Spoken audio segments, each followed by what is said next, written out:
আম্বিয়া কিরাম আলাইহিস সালাতু ওয়াস সালাম নিষ্পাপ, কারণ তাদের যে মাটি দিয়ে আল্লাহ রাব্বুল আলামিন বানাইছেন, এই মাটি হইল অধিকাংশ মাটি হইল বেহেশতের মাটি। সুবহানাল্লাহ, বড় বড়, তাই এটার অবকাশ নাই। আম্বিয়া কিরাম আলাইহিস সালাতু ওয়াস সালাম যে তারা নিষ্পাপ, এর মধ্যে কোনো সুরা নাই। উম্মতের ঐক্যমত, উম্মতের ঐক্যমত।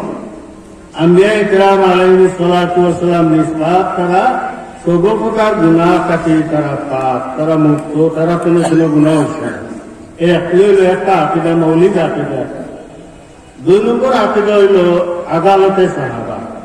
আদালতে সাহাবা, সাহাবায়ে কেরাম রিজওয়ানুল্লাহি তাআলা আলাইহিম আজমাইন, এরাও নির্বাচন করছেন আল্লাহ রাব্বুল আলামিন নবীর সুহবত লাগে। সুবহানাল্লাহ, এরা কত বড় ভাগ্যবান, জেলা নবী রাসূলুল্লাহ লাগি নির্বাচন করছেন আল্লাহ। আল্লাহু ইয়াসতাফি মিনাল মালাইকাতি রুসুলান ওয়া মিনান নাস।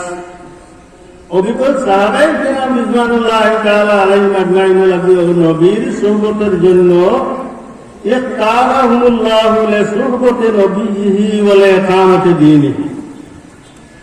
আল্লাহ রাব্বুল আলামিন এই জামাত লাগে, জামাতে সাহাবা লাগে, নবীজির সুহবতের জন্য এবং দিন প্রতিষ্ঠা করার জন্য আল্লাহ রাব্বুল আলামিন নির্বাচন করছেন। তোরাকে হযরত আব্দুল্লাহ ইবনে মাসউদ রাদিয়াল্লাহু তাআলা কত বড় কথা আপনারা বুঝে গেছেন।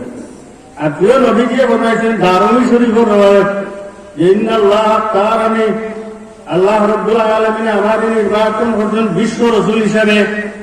আল্লাহ রাব্বুল আলামিন আমাদের নির্বাচন করছেন ওয়াক্তারা আসহাবি। সুবহানাল্লাহ, নবীজি জবাব